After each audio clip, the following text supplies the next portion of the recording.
علی الناس حج البیت من استطاع الیہ سبیلا صدق اللہ العظیم۔ رب اشرح لی صدری ویسر لی امری واحلل عقدۃ من لسانی یفقہوا قولی۔ صلاۃ و سلام علیک یا سیدی یا رسول اللہ۔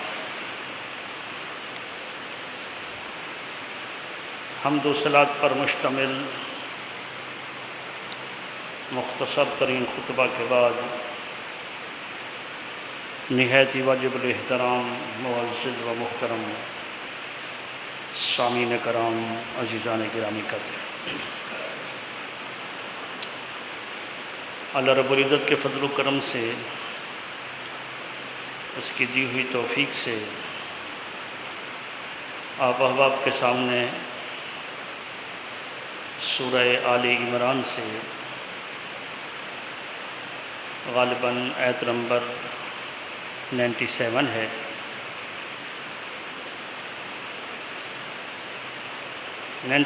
آیت نمبر کا ایک حصہ آپ احباب کے سامنے تلاوت کیا ہے۔ دعا گو ہوں کہ اللہ تبارک و تعالی مجھ بندہ ناچیز کو اس آیت بینات پر صحیح گفتگو کرنے کی توفیق عطا فرمائے۔ مقدس ایام قریب ہیں، خوش قسمت انسان اللہ رب العزت کے گھر کی زیارت کو، اس کے گھر کا حج کرنے کے لیے روانہ ہو گئے ہیں، ہو رہے ہیں، اور ہر مسلمان مومن کے دل کی ایک تڑپ ہے کہ کاش ہم بھی اللہ رب العزت کے گھر کا حج کرتے، اس لیے کہ وہ مقامات ہی ایسے ہیں۔ مکہ کا شہر وہ ہمارے شہر کراچی جیسا نہیں ہے۔ ہم کہیں کہ جیسے کراچی ایک شہر ہے تو مکہ بھی ایک شہر ہے، لاہور جیسے ایک شہر ہے تو مکہ بھی ایک شہر ہے، ملتان ایک شہر ہے تو اسی طرح مدینۃ المنورہ بھی ایک شہر ہے۔ حرمین شریفین، وہ حرم مکہ ہو یا حرم مدینہ، ان کی ایک شان ہے، ان کی ایک عظمت ہے، اور جب بندہ وہاں پہنچتا ہے تو اس بات کی حقیقت وہاں عیاں ہوتی ہے، چاہے وہ زائرین میں سے ہو، یعنی عمرہ کرنے والا ہو یا حج کرنے والا ہو۔ تو جب یہاں پہنچتا ہے حرمین شریفین میں، مکۃ المکرمہ میں اور مدینۃ المنورہ میں، تو وہ یہ سمجھتا ہے کہ میں تو اندھیرے کے اندر تھا، اب جہاں آیا ہوں تو واقعتاً یہاں اللہ تبارک و تعالیٰ کا نور برس رہا ہے۔ تو اس وجہ سے حرمین شریفین کی محبت ہر مسلمان مرد و زن، ہر مومن مرد و زن کے دل و دماغ کے اندر سموئی ہوئی ہے، اور اس کا ایک فائدہ بھی ہے، اس محبت کا ایک فائدہ ہے۔ ایک روایت میں نے پڑھا کہ جس کے دل کے اندر حرمین شریفین کی محبت ہے تو اس کا خاتمہ بالخیر ہوگا، مرتے وقت اس کو ضرور بالضرور اس کو کلمہ شریف نصیب ہوگا اور خاتمہ بالخیر ہوگا۔ اور اصل چیز آگے کی زندگی کا دار و مدار وہ اس دنیا کے موت کے وقت خاتمے کے اچھے یا برے ہونے پر ہے۔ اگر خاتمہ اچھا ہو گیا زندگی کا اختتام اچھا ہو گیا تو آگے پھر بھلا ہی بھلا ہے، اور اگر زندگی کا اختتام اچھا نہ ہوا تو پھر آگے تکلیفات ہیں، قبر کی تنگی ہے، محشر کے میدان میں گھٹاٹوپ اندھیرا ہے، محشر کی سخت گرمی ہے، میزان پر سختی ہے۔ مسلمان مومن جس نے کلمہ پڑھ لیا، ہم نے علماء کرام کی زبانی سن لیا کہ بس جس نے کلمہ پڑھا رائے کے مطابق بھی اگر ایمان ہے تو جنت میں جائے گا، لیکن یہ درمیان کی جو تکلیفات ہیں، جہنم کا جو عذاب ہے، گناہگاروں کو جو دیا جائے گا، الامان والحفیظ، اللہ اس سے ہمیں محفوظ فرمائے۔ تو لہٰذا حرمین شریفین کی محبت جو ہمیں ہمارے دلوں کے اندر ہے، تو اس کا ایک فائدہ یہ ہے کہ اگر واقعتاً سچی محبت ہے حرمین شریفین کی تو خاتمہ بالخیر ہوگا، موت کے وقت ایمان پر موت آئے گی۔ حرمین شریفین کی ایک عظمت ہے جو قرآن و حدیث کے اندر بتائی گئی۔ ہم ان میں سے حرم مکہ کی بات کر رہے تھے گزشتہ جمعۃ المبارک پر، کہ جو اللہ رب العزت کا گھر ہے مکۃ المکرمہ میں بیت اللہ، تو یہ کیسے معراض وجود میں آیا، اور اللہ رب العزت نے اس گھر کے بنانے کا حکم دیا ملائکہ کو، تو اس کے بعد یہ گھر کتنے مرتبہ تعمیر ہوا اور اس پر کتنے مرتبہ غلاف چڑھایا گیا۔ تو یہ تاریخ ہم بتا رہے تھے۔ آج جو میں آپ احباب کے سامنے عرض کرنا چاہتا ہوں وہ یہ ہے کہ حج کیا ہے اور حج کس طرح کرنا ہے۔ اس کا جو جا رہے ہیں حج پر، کچھ ہمارے نمازی چلے گئے، کچھ جا رہے ہیں، اگرچہ اس وقت موجود نہیں ہیں، لیکن یہ جو ویڈیو بن رہی ہے اس کے ذریعے وہ اس کو سنیں گے، اور اس کے ماں سوا اور لوگ بھی اس کو سنتے ہیں جو فیس بک پر اور یوٹیوب پر میرے ساتھ جوائن ہیں۔ تو آگے کے لیے جانے کے لیے جو ہے اس میں فائدہ ہوگا، اور ہم بھی اللہ رب العزت کے مقدس گھر کا اور حج کا تذکرہ کریں گے، اور ہمارے دلوں کو بھی تسکین پہنچے گی۔ شاید ایسا ہو جائے، اور اس میں کوئی بعید نہیں ہے کہ اگلے سال ہمارا بلاوا آ جائے۔ اللہ رب العزت کا کرم ہے، اللہ کا فضل ہے، یہ دولت سے حاصل نہیں ہوتی ہے، یہ اللہ رب العزت کا کرم جس پر ہوتا ہے تو پھر ہو جاتا ہے۔ بڑے بڑے دولت مند جن پر حج فرض ہے وہ حج نہیں کرتے ہیں، اور ایسے ایسے غریب بھی دیکھے کہ جن کے پاس بس تازی ہے، تازی روزانہ کی کماتے ہیں، کھاتے ہیں، تو اللہ کا کرم ہوتا ہے کہ وہ عمرے پر چلے جاتے ہیں، حج پر چلے جاتے ہیں۔ کسی نے اپنے والدین کے لیے، والدہ کے لیے حج بدل کرا دیا تو کسی غریب کو بھیج دیا، اب اس کے پاس تو کچھ نہیں تھا لیکن وہ حج پر چلا گیا۔ تو یہ اللہ کا کرم، اللہ کا فضل۔ وہاں بلاوا اللہ تبارک و تعالیٰ کے کرم سے ہوتا ہے۔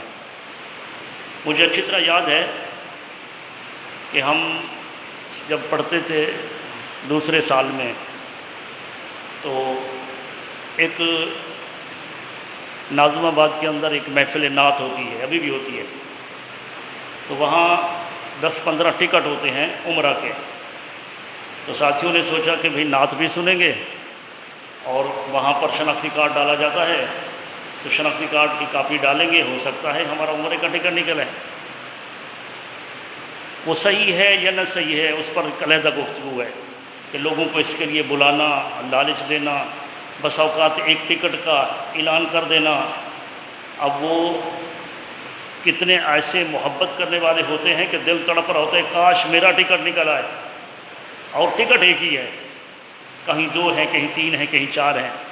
بہرحال یہ پورا انو بھائی پارک پتہ نہیں کون سا نام ہے اس کا، یہ کھچا کھچ بھرا ہے اور 15 ٹکٹ ہیں۔ تو ہم نے اپنے مدرسے سے ڈرائیور سے کہا کہ گاڑی نکالو، اور ہم اتنے ساتھی تیار ہیں۔ انہوں نے کہا بھائی مجھے نیند آئی ہے، صبح مجھے کام کرنا ہے، میں نہیں جاتا۔ تو ہم نے اس کو پھر کہا، اس نے کہا میں نہیں جاتا، بار بار کہا، اس نے کہا میں نہیں جاتا، آپ گاڑی کو چلا سکتا ہے تو لے جاؤ۔ تو پھر ہم نے مدرسے کے ناظم کو فون کیا کہ ہمارے ساتھ ڈرائیور نہیں جا رہا۔ اب وہ غصے میں ہمارے ساتھ چلا گیا، اور وہاں جا کر اس نے بھی اپنا شناختی کارڈ کی کاپی کرا لی۔ اب وہ غصے میں ہم سے بول نہیں رہا، اس نے گاڑی باہر کھڑی کی اور گاڑی کے اندر وہ گیٹ کھول کر لیٹ گیا، اور ہم اندر گئے، سب نے اپنا اپنا شناختی کارڈ ڈالا۔ اللہ کا کرم دیکھیں کہ وہ جو باہر سویا ہوا ہے نا، جو جا نہیں رہا ہے، تو سب سے پہلا اعلان جو اسی کا ہوا ہے۔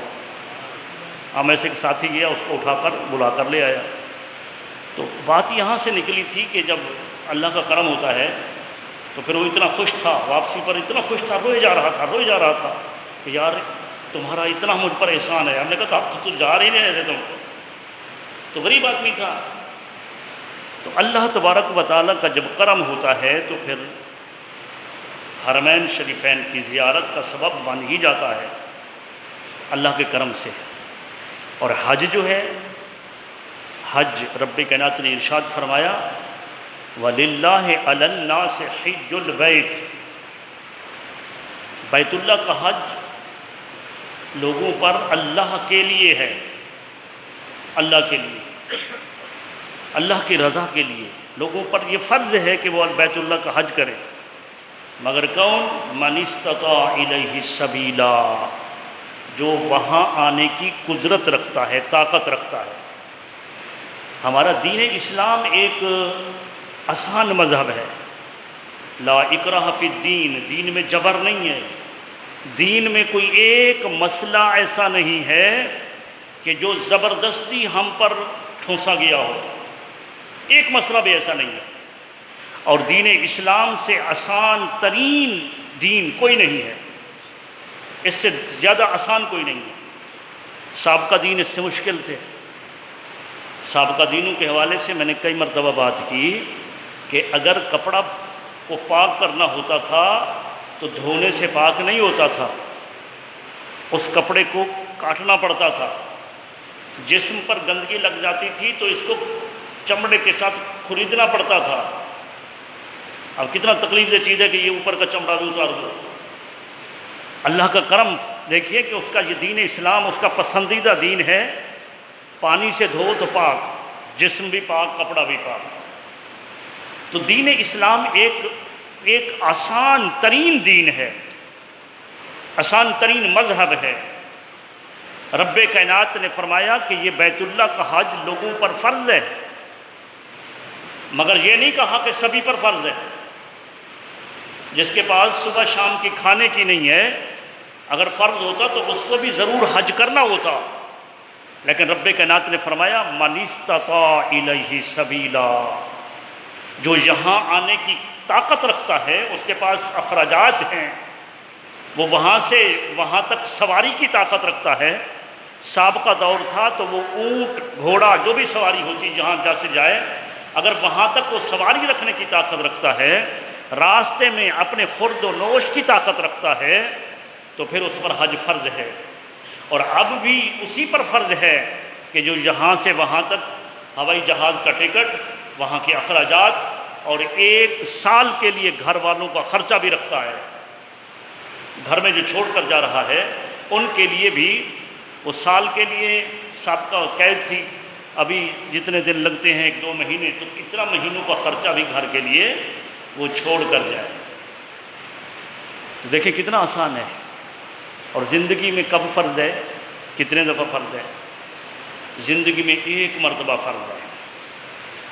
نبی کریم صلی اللہ علیہ وآلہ وسلم نے جب فرمایا کہ لوگوں تم پر حج فرض ہے، اور حج فرض یہ قدیم عبادت ہے، یہ یعنی کہ حج کا معنی ہوتا ہے لغوی معنی، اگر اس کا آپ لفظی معنی حج کا تلاش کریں ڈکشنری کے اندر، عربی کی ڈکشنری کے اندر، تو حج کا معنی ہوتا ہے قصد، ارادہ، بیت اللہ کا ارادہ کرنا، بیت اللہ کی زیارت کا ارادہ کرنا۔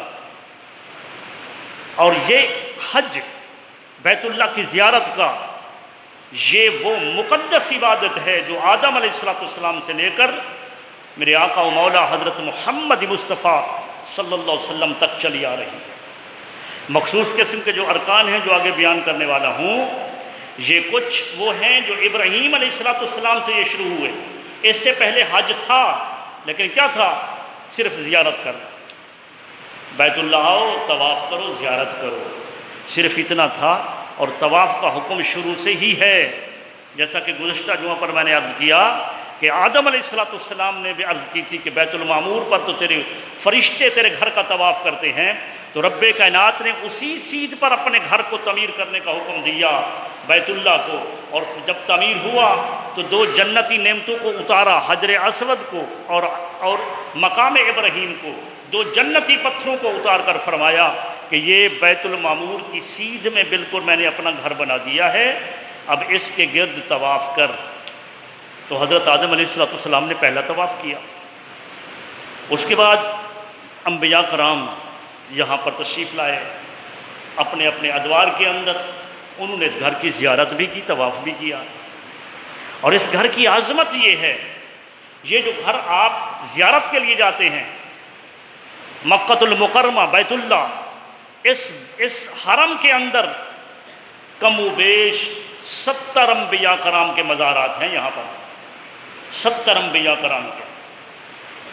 آپ اولیاء کرام سے محبت کرتے ہیں تو کیا خیال ہے، یہاں پر جو اولیاء کرام ہیں ان کے مزارات پر اللہ ماشاء اللہ کہیں کہیں تو دوسرے لوگ مسلط ہیں جن کو اولیاء کرام سے کوئی تعلق ہی نہیں، اہل تشیع، اور عجیب قسم کے وہاں خرافات ہیں، لیکن جو اہل سنت کے قبضے تسلط میں ہیں ان کے مزارات کو دیکھ لیں، اچھا اہتمام ہے قرآن مجید پڑھنے کا، ایصال ثواب کرنے کا، ان کے درجات کی بلندی کے لیے۔ تو ایک ولی کی دربار سے ہم اتنا محبت کرتے ہیں، تو کیا خیال ہے جس مقام پر انبیاء کرام کے مزارات ہیں، انبیاء کرام کے مزارات، تو اس مقام پر انبیاء کرام کے مزارات، اور اس سے بڑھ کر یہ کہ خانہ کعبہ، اللہ رب العزت کا گھر، اور یہ اللہ تبارک و تعالیٰ کا گھر صرف یہی نہیں کہ جو آپ دیواریں دیکھتے ہیں، کیا خیال ہے اس دیواروں کو اگر اٹھا کر کسی اور جگہ منتقل کر دو تو پھر ہم اسی جگہ جا کر طواف کریں گے؟ ایسا نہیں ہوگا۔ میں مثال دے رہا ہوں کہ اگر ان دیواروں کو اٹھائیں اور اس جگہ سے ہٹا کر اسی دیواروں کو جو لگی ہوئی ہیں وہ کسی اور جگہ پر لگا کر کیا اس کا طواف شروع کر دیں گے؟ اسی طرف منہ کر کے نماز پڑھنا شروع کر دیں گے؟ نہیں، ایسا نہیں ہوگا۔ اس لیے کہ بیت اللہ یہ صرف دیواروں کا نام نہیں ہے، دیواروں کا نام نہیں ہے، وہ جو نیچے بنیاد ہے وہ تحت الثری سے لے کر عرش اولی تک اللہ تبارک و تعالیٰ کا گھر ہے۔ حضرت آدم علیہ السلام نے بھی تو دیواریں بنائی تھی، نوح علیہ السلام کے طوفان کے اندر بہہ گئی تھی، تو کیا خیال ہے پھر اس پر دیواریں تو نہیں تھیں اس وقت، تو پھر وہ گھر ختم ہو گیا؟ نہیں، بیت اللہ یا اسی سے نسبت ہے یہ گھر کو، یہ مسجد ہے نا، یہ مسجد اللہ کا گھر ہے۔ اب شرعی مسجد کون سی ہے؟ شرعی مسجد جو شریعت میں جس کو مسجد کہا جا سکے، شریعت میں وہ اصل مسجد ہے کہ جس فرش پر آپ بیٹھے ہیں اس کے نیچے بھی کوئی دنیاوی کام نہ ہوتا ہو اور اس کے اوپر بھی کوئی کام نہ ہوتا ہو۔ یہ فلیٹوں پر جو مسجدیں ہوتی ہیں جس کے اوپر گھر بنے ہوتے ہیں وہ شرعی مسجد نہیں ہوتی، وہ جائے نماز ہوتی ہے۔ حضور کی آمد سے ہر جگہ پر نماز تو جائے نماز ہو گئی، وہ ہر جگہ نماز پڑھ سکتے ہیں، آپ سڑک پر نماز پڑھ سکتے ہیں، نماز کا وقت ہو جائے، آپ فٹ پاتھ پر اگر پاک جگہ ہے تو نماز پڑھ سکتے ہیں۔ لیکن میں اس خانہ کعبے کی نسبت سے ایک گھر جو مسجد اللہ تبارک و تعالیٰ کا گھر ہے، تو اس کی جو شرعی مسجد کی جو حیثیت ہے وہ یہ ہے کہ نہ اوپر کوئی کام ہوتا ہو نہ نیچے کوئی کام ہوتا ہو، اس لیے کہ مسجد صرف یہی نہیں کہ یہ فرش اور یہ چھت، یہ مسجد نہیں، یہ فرش سے نیچے تحت الثری تک مسجد ہے، یہ چھت سے اوپر عرش اولی تک مسجد ہے۔ تو اس وجہ سے اب آپ کو بات سمجھ میں آئے گی کہ اگر کوئی شخص وہ ہزاروں فٹ بلندی پر جہاد کے اندر ہوتا ہے تو وہ بھی کہتا ہے منہ طرف کعبہ شریف کے، اس طرف قبلہ کی جہت لگا کر وہ قبلہ کی وہ اپنی موبائل میں نکال کر کے قبلہ اس طرف ہے، وہ اس طرف منہ کر، اب وہ تو کعبے کی عمارت سے کتنا دور ہے، کعبے کی عمارت سے کتنا دور ہے، جہاز کی جو پرواز ہوتی ہے کتنا دور ہے، لیکن وہ جو کعبے کی بلڈنگ ہے نا وہ صرف کعبہ نہیں، وہ صرف بیت اللہ نہیں، وہ تو عرش اولی تک ہے، وہ جہاز کی جہاں پرواز ہے اس سے کہیں اوپر، آسمانوں کے اوپر، ساتوں آسمانوں کے اوپر، تو وہ وہاں تک خانہ کعبہ بیت اللہ ہے۔ تو لہٰذا یہ جو اللہ تبارک و تعالیٰ کا گھر ہے، تو اس جگہ کی جو عظمت ہے، جو محبت ہے، وہ اس وجہ سے ہے کہ یہ اللہ تبارک و تعالیٰ کا گھر ہے، اللہ نے حکم دیا کہ یہ میرا گھر ہے۔ اور پھر اس کی عظمت دیکھیں، اس کی عظمت کہ یہاں پر جو ہے جو شخص طواف کرتا ہے، خانہ کعبہ میں چلے جائے تو سب سے زیادہ ثواب کس پر ملتا ہے؟ سب سے زیادہ ثواب ملتا ہے طواف کرنے میں۔ 120 رحمتیں اللہ کی نازل ہوتی ہیں جو خانہ کعبہ کے اندر ہوتا ہے، جو خانہ کعبہ کے حرم کے اندر، جو حرم میں ہے، 120 رحمتیں اللہ تبارک و تعالیٰ کی۔ تو 120 میں سے 60 رحمتیں اللہ تبارک و تعالیٰ کی ملتی ہیں صرف بیت اللہ کے طواف کرنے والوں کو، اس لیے کہ یہ عبادت ہی ایسی ہے طواف، کہ دنیا میں ہر عبادت ہو سکتی ہے، نفل نماز آپ یہاں پڑھ سکتے ہیں، کہیں بھی پڑھ سکتے ہیں، عبادت نماز ہر جگہ پڑھ سکتے ہیں نا، قرآن مجید کی تلاوت ہر جگہ پر کر سکتے ہیں۔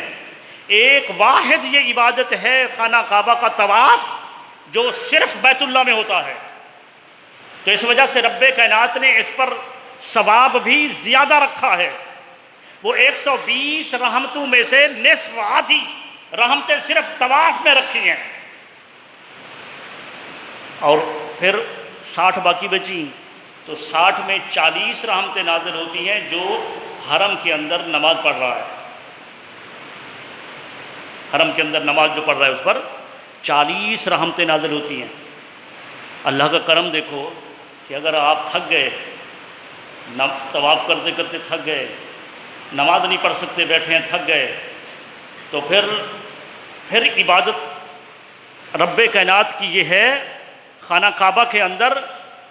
میرے آقا نے فرمایا کہ پھر کعبے کو دیکھتے رہو، جو صرف محبت بھری نگاہوں سے کعبے کو دیکھتا رہتا ہے، بقیہ 20 رحمتیں اس پر نازل ہوتی رہتی ہیں۔ اندازہ لگائیں، صرف دیکھتے رہو، وہ جو در و دیوار اور جو غلاف ہے نا، بس محبت بھری نگاہوں سے بیٹھے دیکھتے رہو۔ تو کعبے کی طرف دیکھنا بھی عبادت،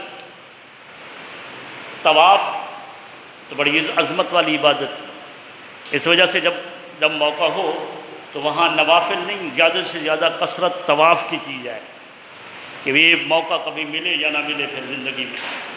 تو میں نے عرض یہ کر رہا تھا کہ بیت اللہ کا حج جو ہے وہ حضور علیہ الصلوۃ والسلام نے فرمایا، آپ سے سوال کیا گیا جب آپ نے فرمایا کہ جو اللہ تبارک و تعالیٰ کے گھر کی استطاعت رکھتا ہے، زیارت کرنے کی طاقت رکھتا ہے، تو وہ حج کرے۔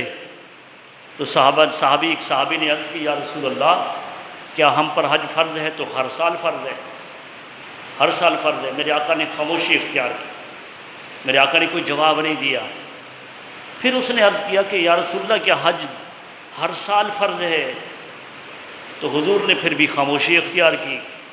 تیسری مرتبہ اس نے سوال کیا، میرے آقا صلی اللہ علیہ وسلم نے کوئی جواب نہیں دیا، وہ خاموش ہو گیا۔ اب میرے آقا صلی اللہ علیہ وسلم نے تھوڑی دیر کے بعد ارشاد فرمایا، لوگوں، یعنی اپنے صحابہ سے مخاطب کر کے فرمایا اور پوری دنیا تک، آخرت، دنیا کے اختتام تک جتنے ہم مومن مسلمان آئیں گے سبھی کو پیغام دیا کہ سنو، سوال کی کثرت نہ کیا کرو۔ صحابہ کرام کو فرمایا سوال کی کثرت نہ کیا کرو، یہ اگر میں فرما دیتا کہ ہر سال فرض ہے تو تم پر ہر سال فرض ہو جاتا، تمہارے لیے مشقت کا سبب بن جاتا، لیکن اللہ تبارک و تعالیٰ تمہارے دین میں مشقت نہیں چاہتا، اس نے تمہارے دین کے اندر آسانی رکھی ہے، لہذا سوالوں کی کثرت نہ کیا کرو۔ تو دیکھیں نا کہ وہ میں بتایا نا کہ دین اسلام کتنا آسان دین ہے، کہ اب وہ حج فرض ہے، لیکن حج زندگی میں ایک مرتبہ فرض ہے، وہ بھی قید کے ساتھ کہ اگر تم وہاں جانے کی طاقت رکھتے ہو، تمہارے پاس استطاعت ہے، تمہارے پاس قوت ہے، طاقت ہے، راستے کا خردنوش کی طاقت ہے، جتنے دن جا رہے ہو گھر والوں کے لیے اخراجات کی طاقت ہے رکھنے کی، تو پھر تم اس گھر کا حج کرو۔ لیکن عزیزان گرامی قدر، اب دیکھنے میں یہ آیا ہے، دیکھنے میں، معاشرے میں رہتے ہیں ہم، دیکھنے میں یہ آیا ہے کہ جن کو اللہ رب العزت نے عطا کیا ہے، بعض وہ ہیں کہ حج کرتے ہی نہیں ہیں۔ اپنے نصاب کو دیکھیں، اپنا نصاب لگائیں، وہ وہاں تک جا سکتے ہیں، لیکن وہ کسی اور چکروں میں پڑے ہوئے ہیں کہ بس اس کو ڈبل کر دیں، آمدنی کو ڈبل کر دیں، پیسہ ڈبل ہو جائے، بعد میں کر دیں گے، ابھی تو زندگی پڑی ہے، ابھی تو وقت پڑا ہے۔ تو وقت پڑا ہے، وقت کا ایک سانس کا بھی پتہ نہیں ہے، لیکن جس وقت حج فرض ہوا تھا تو اس پر اسی وقت فی الفور ضروری ہے کہ وہ حج کرے، اسی سال سے وہ جس وقت اس کے پاس استطاعت ہے وہ حج کرے۔ تو بسا اوقات دیکھا گیا کہ حج کی طاقت ہے لیکن حج نہیں کیا، اس کا نقصان کیا ہے؟ میرے آقا صلی اللہ علیہ وسلم کا صحیح فرمان ہے، آپ صلی اللہ علیہ وسلم کی سیاست کی حدیث کے اندر میرے آقا نے فرمایا جو استطاعت رکھتا ہو بیت اللہ کے حج کرنے کی، استطاعت کے باوجود وہ حج نہ کرے، مجھے اس سے کوئی غرض نہیں کہ وہ یہودی ہو کر مرے یا عیسائی ہو کر مرے۔ بتائیے، میرے آقا فرما رہے ہیں کوئی غرض نہیں ہے اس سے، وہ یہودی ہو کر مرے یا عیسائی ہو کر مرے۔ تو دیکھیں کتنا بڑی وعید ہے، ایک طرف دیکھا گیا کہ حج کی طاقت لیکن حج نہیں کرتے، اور دوسری طرف دیکھا گیا کچھ ایسے بھی ہیں، محبت ہے، ٹھیک ہے محبت ہونی چاہیے، وہ کوشش کرتے ہیں کہ ہر سال جائیں، ہر سال جائیں۔ میں یہ بتانا چاہتا ہوں کہ یہ بھی درست، محبت تو ہے، ہر مومن کے دل میں محبت ہے، وہ مومن تو چاہتا ہے کہ ہم حرم کے اندر ہی رہیں، لیکن فقہا کرام نے فرمایا جو صاحب استطاعت ہیں وہ کم از کم 5 سال تک حج نہ کریں، 5 سال کے بعد حج کریں۔ زندگی میں تو ایک مرتبہ فرض، جب آپ نے فرض ادا کر دیا، آپ کی دولت جتنی بڑھتی چلی گئی، اب فرض نہیں ہے آپ پر، اب آپ جائیں گے تو آپ کے لیے جو ہے وہ حج سنت بھی نہیں۔ حضور صلی اللہ علیہ وسلم نے ایک حج کیا، آقا علیہ السلام نے، وہی آخری آپ صلی اللہ علیہ وسلم کا ایک حج تھا، تو آپ صلی اللہ علیہ وسلم یہ پھر مستحب ہے کہ وہ 5 سال کے بعد حج کریں، اور پھر وہ جو روپیہ پیسہ ہے، روپیہ پیسہ جو ہے وہ اللہ تبارک و تعالیٰ کے ان بندوں پر خرچ کریں کہ جن پر خرچ کرنے کا اللہ نے حکم دیا ہے۔ کیا خیال ہے؟ جو غریب ہیں تو اللہ کی طاقت نہیں ہے کہ ان کو بھی اتنا دے دیتا جتنا ہمیں دیا ہے، جتنا ایک صاحب استطاعت مالدار کو دیا ہے تو اللہ غریب کو دے سکتا ہے نہیں دے سکتا؟ اللہ انہیں سب کو مالدار بنا سکتا ہے، سب کو برابر برابر دے سکتا ہے، لیکن کسی کو غریب بنا دیا، کسی کو امیر بنا دیا، اس میں دونوں کے لیے آزمائش ہے کہ جس کو نہیں دیا وہ اللہ تبارک و تعالیٰ کے اس نہ دینے پر، غربت پر، وہ اللہ تبارک و تعالیٰ کی بارگاہ میں صبر کرتا ہے یا شور واویلا کرتا ہے؟ کہیں نہ صبرہ تو نہیں ہوتا۔ تو ان کے لیے آزمائش ہے، ان کے لیے بھی آزمائش کہ وہ اللہ تبارک و تعالیٰ کی بارگاہ میں صبر کریں، اور صبر کریں جس کا اس دنیا کے اندر، دیکھیں ایک آپ نے دکان کی ہوئی ہے، ایک دکان ہے آپ کی چھوٹی سی 10 بائی 10 کے اندر ایک دکان ہے، اور ایک دکان جو ہے وہ مثلا امتیاز مارٹ ہے، آج صبح سے لے کر شام تک، جب آپ مغرب کا ٹائم ہو، جب آپ دکان کو کلوز کرنے لگیں تو دونوں دکاندار بیٹھ جائیں، ایک جس کی 10 بائی 10 کی دکان ہے وہ اپنے حساب کو کلوز کرے کہ آج میں نے اتنا کچھ لیا، اتنا کچھ دیا، یہ حساب، اور ایک امتیاز والا بیٹھ جائے تو کون پہلے فارغ ہو جائے گا؟ جتنا حساب کتاب یہاں کم ہے تو آگے بھی حساب کتاب کی مثال دے رہا ہوں، بات سے سمجھانے کے لیے ہوتی ہے، دنیا کی مثالیں سے سمجھانے کے لیے۔ اگر اللہ نے نہیں دیا ہے تو اس میں اللہ تبارک و تعالیٰ کی بارگاہ میں صبر کریں، شکر کریں کہ آگے جو وقت آنے والا ہے، وہ جو میدان معاشر آنے والا، حساب کتاب ہونے والا ہے، وہ غربا جو یہاں پر اللہ کی عطا پر صبر کرتے رہے، اللہ کی عطا پر شکر کرتے رہے، وہ امیروں سے جو ہے وہ کئی سال پہلے وہ جنت میں جائیں گے۔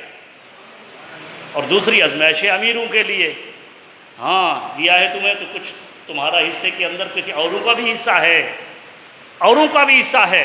اللہ کی قسم، اگر یہ پاکستان کے اندر یہ عمراء، یہ جگیردار، یہ سرمایہ دار، یہ مالدار اگر صحیح معنی میں یہ صرف وہ نفلی صدقات نہیں، واجبات اور فرضی یہ صدقات نکالیں تو پاکستان کے اندر غربت ختم ہو جائے۔ زکوٰۃ کے لیے بھی ہم بہانے تلاش کرتے ہیں، مولوی صاحب کیا کریں، ابھی تو یہ میرے پاس نصاب پورا نہیں ہوا، 6 مہینے میرے پاس مال تھا تو 6 مہینے بیوی کے پاس تھا۔ زکوٰۃ بچانے کے لیے مختلف زکوٰۃ بچانے کے لیے مسلک چینج کیے جاتے ہیں۔ بھی سنی ہے، صحیح العقیدہ ہے تو دوسرے مسلک کو، اہل تشیع کو قبول کر لیا، کیوں؟ تو انہیں زکوٰۃ کے اندر آسانی ہے۔ بھئی یہ آسانیت پر تلاش کر رہے ہو، آخرت کو نہیں دیکھ رہے ہو، تو سب سے بڑی چیز تو آخرت کی چیز ہے۔ تو عزیزان گرامی قدر، حضور علیہ السلام نے بات وہاں سے چلی تھی کہ آقا علیہ السلام نے فرمایا کہ اگر میں یہ فرما دیتا کہ زندگی میں ہر سال فرض ہے تو تم پر ہر سال یہ حج فرض ہو جاتا، تو لہذا زندگی میں ایک مرتبہ فرض ہے۔ صاحب استطاعت لوگ جو ہیں وہ بار بار محبت اس میں ہے، عمرہ وغیرہ کریں حج کے لیے۔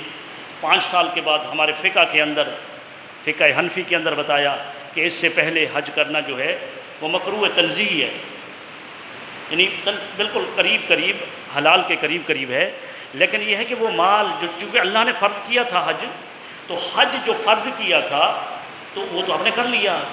اب یہ جو اس وقت حج ہو رہا ہے 10-11 لاکھ میں، 10-11 لاکھ میں حج ہو رہا ہے مثلا، جیسے کم و بیش ہو سکتا ہے نیچے اوپر، لیکن یہ ہے کہ یہ جب پیسہ روپیہ ان غریبوں میں جو اس وقت جو حالت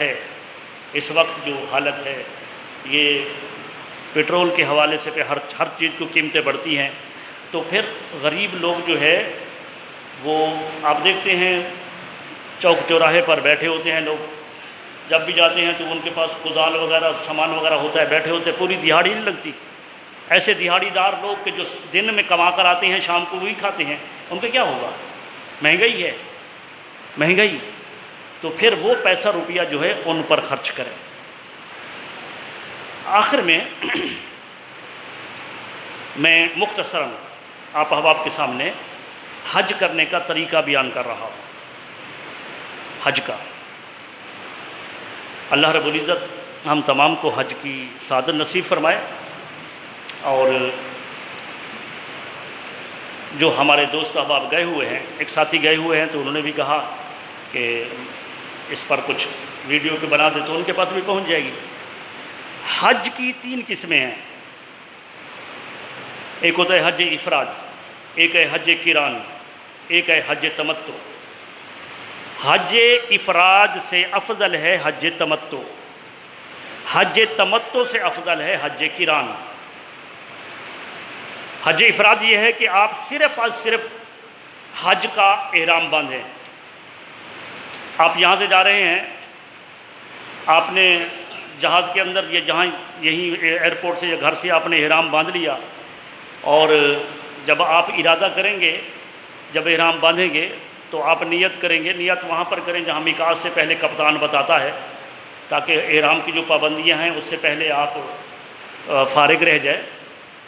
تو نیت یہ ہے کہ اللہم انی ارید الحج، اے اللہ، اب نیت عربی میں بھی کر سکتے ہیں، اردو میں بھی کر سکتے ہیں، سرائکی میں کر سکتے ہیں، پنجابی میں کر سکتے ہیں۔ کیا ہے؟ اللہم انی ارید الحج، اے اللہ میں حج کا ارادہ کرتا ہوں، فیسرہ لی، بس اس کو میرے لیے آسان کر، فتقبل منی، اور اس کو میری طرف سے قبول کر۔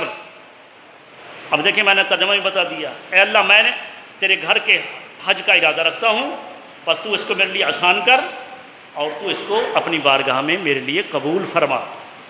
بس اب آپ وہاں سے جب جائیں گے تو آپ وہاں سے یہ نیت کی اور حج افراد کی، تو آپ وہاں جا کر جدہ میں اترے، جہاں بھی جو خانہ کعبہ میں جائیں گے تو طواف قدوم کریں گے۔ طواف قدوم کے بعد پھر وہ اسی احرام کے اندر رہیں گے، حج افراد کی بات کریں۔ پھر اس کے بعد جو آگے ہے آپ مینا کی طرف، پھر اس کے بعد عرفات، مزدلفہ، جو بھی آگے بتانے والا ہوں وہ سارے ادا کریں گے۔ لیکن اس میں یہ ہے کہ آپ صرف حج کریں گے، عمرہ نہیں کریں گے، اور جو حج افراد کرتا ہے اس پر قربانی نہیں ہے۔ پاکستان سے جو اکثر ہمارے حجاج کرام جاتے ہیں وہ زیادہ حج تمتع کرتے ہیں۔ 2 دن پہلے ہمارے نمازی یہاں سے گئے، اب وہ بھی حج تمتع کریں گے۔ تو حج تمتع یہ ہے، تمتع کا معنی ہوتا ہے فائدہ اٹھانا۔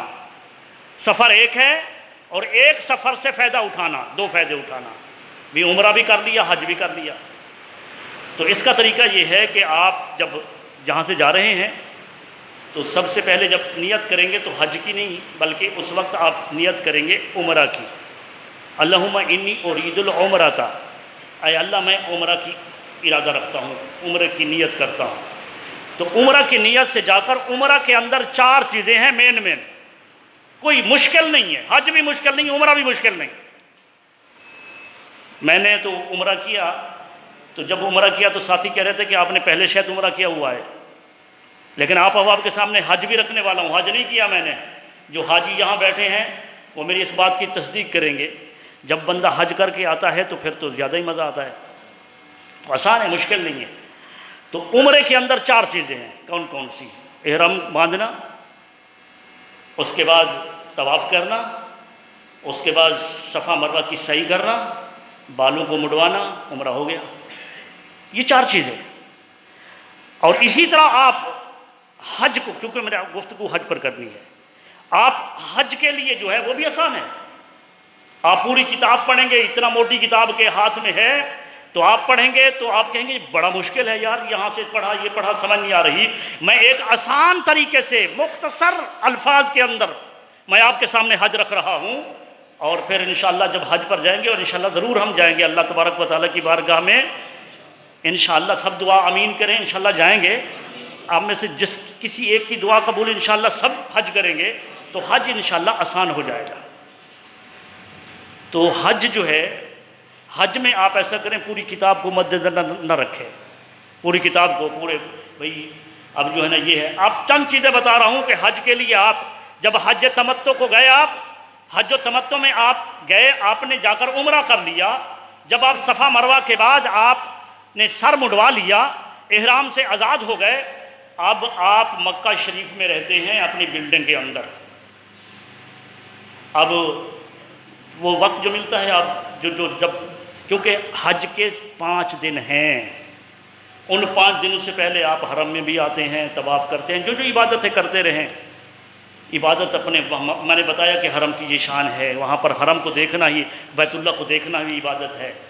لیکن جب حج کے دن آ جائیں تو آپ کو گورنمنٹ آگاہ کرے گی کہ آپ کی سواری اتنے بجے آپ کے پاس آئے گی۔ آپ جس بلڈنگ میں رہتے ہیں اسی بلڈنگ کے اندر آپ حج کا احرام باندھیں۔ آپ جب میقات سے گئے تھے عمرہ کے لیے تو میقات سے حج عمرے کا احرام باندھا تھا، لیکن تمتع حج کے اندر آپ اسی بلڈنگ کے اندر جو ہے، جس بلڈنگ میں آپ رہتے ہیں، عمرہ تو آپ نے پہلے کر لیا، اب 2 دن 4 دن 5 دن 7 دن 15 دن جو پہلے آپ رہ چکے، اب آپ کو بتایا گیا کہ 8 ذی الحجہ حج کا پہلا دن، تو 8 ذی الحجہ کو اتنے ٹائم، رات کو بھی بس اوقات گاڑیاں بھیجتے ہیں، دن کو بھی، تو بتایا گیا کہ اتنے بجے گاڑی آئے گی، تو اس سے 1.5-2 گھنٹہ پہلے تیار ہو کر بیٹھ جائیں، اسی وقت نہیں۔ پاکستانیوں کی عادت یہ ہوتی ہے ہماری کہ ہم نے ٹائم پر بھی نہیں، اب تو پاکستان کے بھی بعد جاتے ہیں نا، لیکن وہاں نقصان یہ ہو سکتا ہے کہ اگر آپ نے سوچا کہ ہاں ابھی ٹائم تو اتنے بجے کا ہے اور میں اسی وقت آدھے گھنٹے میں نہا لوں گا، خدا نخواستہ پانی ختم ہو گیا، پریشانی کا سبب بنے گا نا۔ تو اس وجہ سے پہلے 1-2 گھنٹے تیار ہو کر بیٹھ جائیں، مختصر سا اپنا بیگ تیار کر لیں، مختصر چیزیں کہ اتنا چیزیں کہ جو آپ بے آسانی کے ساتھ 7-8-10 کلومیٹر جو ہے آپ اٹھا سکتے ہیں، بالکل مختصر۔ احرام ایک باندھا ہوا ہے، ایک اور رکھ لیں، اس کے بعد 1-2 جوڑے جو ہیں 2 جوڑے وہ سلے ہوئے بیگ کے اندر رکھ لیں۔ عورتیں جو ہیں وہ 4-5 سوٹ رکھ لیں، اس لیے کہ ان کا احرام جو ہے وہی لباس سے ان کا احرام ہوتا ہے۔ اب جو ہے وہ ایک بیگ، اس میں جو ضرورت کی چیزیں ہیں وہ ایک تفصیل ہو جائے گی، میں اگر وہ تفصیل کے ساتھ گفتگو کروں۔ اب حج کا پہلا دن 8 ذی الحجہ، تو یہ 8 ذی الحجہ کیا ہے؟ حج کا پہلا دن۔ حج کے پہلے دن آپ نے پہلا ایک کام کرنا ہے، دن بھی پہلا ہے اور کام بھی ایک، کیا ہے کہ آپ نے اپنی بلڈنگ سے مینا پہنچنا ہے، بس یہ کام ہے آپ کا۔ کتنا آسان ہے کہ کیا حج کا پہلا دن 8 ذی الحجہ، اپنی بلڈنگ سے مینا پہنچنا ہے۔ اب بلڈنگ کے سے لے کر وہاں پر آپ کو پہنچا دے گیا مینا کے اندر، جس وقت بھی پہنچے آپ کو وہاں، اگر رات کو پہنچا دیا صبح کی نماز مل گئی، ظہر کی نماز مل گئی، عصر کی نماز مل گئی، ٹھیک ہے نا۔ تو یہ وہاں پر رات بھی آپ گزاریں، تو یہ پہلا دن جو ہے یہ مینا کے اندر گزاریں گے۔ صبح کی نماز جو ہے وہ اندھیرے کے اندر امام جو بھی اپنے مکتب کے اندر، مکتب اور خیمہ جو ہوتا ہے اس میں فرق یہ ہے کہ جو چند خیمے 70-80-100 خیمہ ملا کر جو باہر باڑ لگی ہوتی ہے اس کو مکتب کہتے ہیں۔ تو اس مکتب کے اندر کسی امام کا، کسی مولوی صاحب ہے اس کا اہتمام کر لیا نماز کا تو وہاں پڑھیں، ورنہ اپنے خیمے کے اندر بھی اپنے کسی دین سے تعلق رکھنے والے جو صحیح نماز پڑھا سکتا ہے کوئی بندہ ہے تو اس کو امام مقرر کر دے۔ تو پہلا دن جو ہے وہ ایک کام ہے، آپ نے مکہ سے اپنی بلڈنگ سے مینا جانا ہے۔ اب آ گیا جی 9 ذی الحجہ۔ 9 ذی الحجہ کو 2 کام ہیں، دوسرا دن ہے حج کا اور کام بھی 2 ہے، یہ ٹائم بھی ختم ہو گیا۔ تو 9 ذی الحجہ کو 2 کام، وہ ہیں وقوف عرفات اور وقوف مزدلفہ۔ ٹائم ختم ہو گیا ہے، میں انشاءاللہ اس کو تفصیل کے ساتھ بیان کرنا چاہتا تھا، تو انہی الفاظ سے انشاءاللہ حج کا طریقہ جو ہے وہ اگلے جمعۃ المبارک پر پیش کروں گا۔ اللہ تبارک و تعالی ہم تمام پر رحم و کرم فرمائے۔